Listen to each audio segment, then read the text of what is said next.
My name is Karen. This is Hannah. I'm AJ. My name is Karen. This is Hannah. I'm AJ. If you guys don't know who I am, I'm Ken Collier. Right now, what we're going to talk about. And we're here for another topic. Right now, our topic is finding the best of the best virtual assistant. As a business owner, we're so busy growing our company.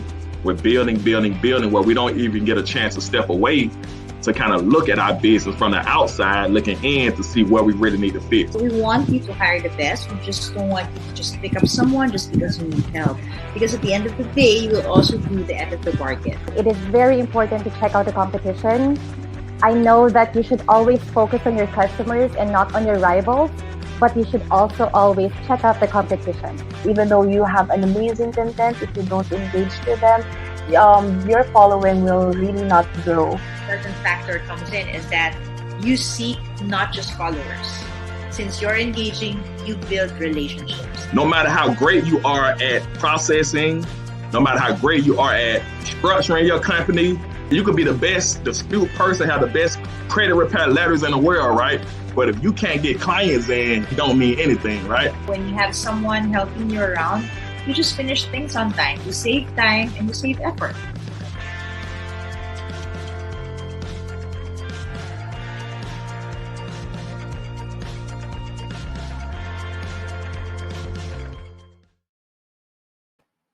Hi, good morning.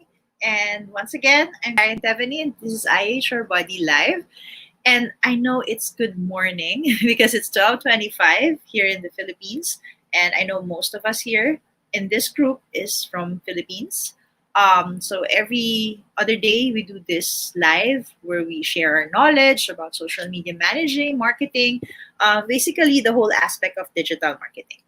So yes, it's Friday and it's just a chill Friday right now. I have the guitars here because that's how we roll. We're life and balance. So we work, but at the same time, we're still doing the things that we love to do, and that's where we balance things. So it's very important, of course, as a virtual assistant. That's why it's really great working at home as a VA because you don't only get to be with your family, but you get to also do the things that you love to do on your own time, and it's really a nice thing to at least also give value to what you love to do besides work. Because I know work is important, right? But at the same time, you also need to give time for your passion. And that's why we support each other here at IHR Buddy because each of us, some of us are singers, some of us are, we have different talents, and some of us are influencers. So yeah, it's really a nice thing that you have a support system in your workplace. So yeah, I'm just giving you like a brief background on how we work because this is how cool we are. And of course, besides being cool, we also share different knowledge, different tips, strategies, because I know, of course, most virtual assistants are aspiring digital marketers because this is the future. Like everyone now is online. Every business that we have now is online and everyone is advertising online. So we need to be in the trend. We need to learn these things. If you want to be a great social media manager or a great digital marketer, you have to broaden your knowledge about all the strategies in all aspects. So right now, what we'll be discussing is the frequency of posts. And as you can see in my caption, timing is everything. And that's very true. Why is timing everything? I mean, yes, you have a lot of contents to post. You love to post. You can post multiple times a day, whatever number of posts you want. But the question is, are you really encouraging your audience to read your post? Or are they really encouraged to engage? Or are they being pushed back because you're being too salesy? You're being too pushy. You see, not everyone likes to see multiple posts in one day. Of course, when you read something, like, as simple as you reading a vlog or a blog, watching a vlog or reading a blog, you need time to at least internalize what you're reading, right? You need time to think about what you've heard. Oh, I mean, what you've read, what you've watched. You can't just read a blog or watch a video and then watch the next one, and then you can absorb everything. You need time. So the same as posting. You have to give your audience time to at least absorb the message that you relate to them the first time. Which means if you share the post in the morning, let's say 10 a.m., make sure that your next post would be, at least in the afternoon or in the evening, so that they have time to at least absorb your content in the morning. They can still talk about, they can still share, engage. You have time to do those activities, okay? So the question is, when is the best time to post on your Facebook, Instagram, LinkedIn, and Twitter?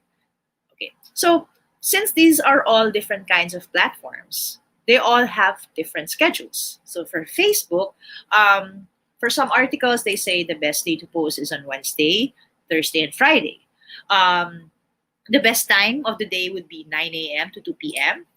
As for Facebook, for Twitter, they say it's Monday or Thursday, and the best time would be between 9 a.m. to 4 p.m.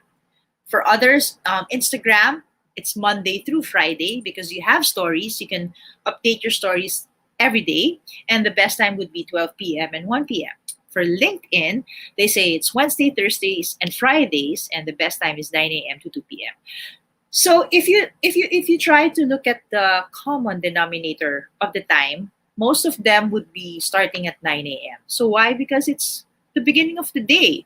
And, there's a lot of people that when they wake up, for example, me, personally, when I wake up, the first thing I look at is my Facebook feed and the pages I follow, because I want to see what content they have. And sometimes it's very inspiring that every morning I know they're going to post something inspiring. I would really wait for it. But of course, it's not like every day I wait for it. That's the reason that you don't do that every day. And that every day you have the same type of content. You need to have a strategy. You need to build a strategy on when to post and what to post. So on some platforms, it says 3 times a week, which is, yes, reasonable. But you can also post every day. Make sure that when you post every day, you just post once. Now, sometimes what I do personally, because I have a reason for it, and I'll explain why. For example, you post on a Monday, 9 a.m. Now, the next day, let's say you do post every day. The next day, you would want to post in the afternoon. Then Wednesday, you would want to post in the evening. Now, the reason behind why I do different times and then once a day, it's because if I post Monday morning, I would be able to capture my audience in the morning. But sometimes people in the afternoon who I want to see my post won't be able to see it because it's pushed down with the different content. So Tuesday, I would want to target the people who viewed their feed in the afternoon. So I would post in the afternoon. And same with the next day, which is in the evening. So if you want to capture all audiences, you need to know what time of the day are they viewing the most. So try to post morning, evening, and afternoon on different days so you capture both audiences. Now, how do you measure it? There's what we call insights. Okay, there are tools that we can use like Hootsuite, Sprout Social, but if you don't have those tools, well, Facebook and Instagram has what you call insights. So you can check the insights on how many impressions, how many engagements, how many let's say reactions, and from there you can gauge, so during afternoon. And also in the insights part, you can see the time of the day that your audience are mostly engaging. So it's really very helpful if you are familiar with the tools that these social media platforms are using. Even LinkedIn and Twitter, they have their insight tools. So you don't need to have an app or a tool to be able to check your stats, because each platform has their tools and you can utilize the tools by checking every metrics and KPIs that you want to measure. So when you're working with a client, it's very important that you know the frequency of your posts and you know how to strategize. Because of course, if I'm a client and I want you to be my social media manager, I would rely everything to you. You decide for the content, you give me a strategy, you give me a strategy on the frequency of the posts, and at the same time, you give me a strategy on how we read the KPIs so we can improve our optimization. So, these are the things that matters the most when it comes to frequency of posting. And it's not like, hey, that's just a simple information, very basic. Yes, it is. But remember, this is a very important part of content strategy because it's where you're going to see if your content are very engaging. Because what if, you posted the content till midnight? Who's gonna, if you're in the Philippines and 12 midnight, I mean, yes, for some people who are working late, but, most of the people are, awake in the morning, afternoon, late evening, early evening. So make sure that you are posting in the right time because you want to capture the audience that you want to target. Unless, you're targeting audience who are working or virtual assistants who are working on EST time. So you need to post the content on your business page on our this, like for example 12 a.m. so that in EST it's already 11 a.m. So you have to consider also who are your targeted audience. But that's a different topic, and we can talk about that on a different day. So I hope that we gave you a little insights and a little knowledge that we can share that you can use and be helpful, in time when you plan to be a social media manager or digital marketer. And if you have any questions, if you have any suggestions on what topic that we can post, that we can write about, or, we can do a live, just comment there and we regularly read all your comments. We take your suggestions and that's how we come up for topics. So thank you so much. And I hope you enjoyed today's topic. And I'm, of course, wishing you all a great weekend and happy Friday. Bye.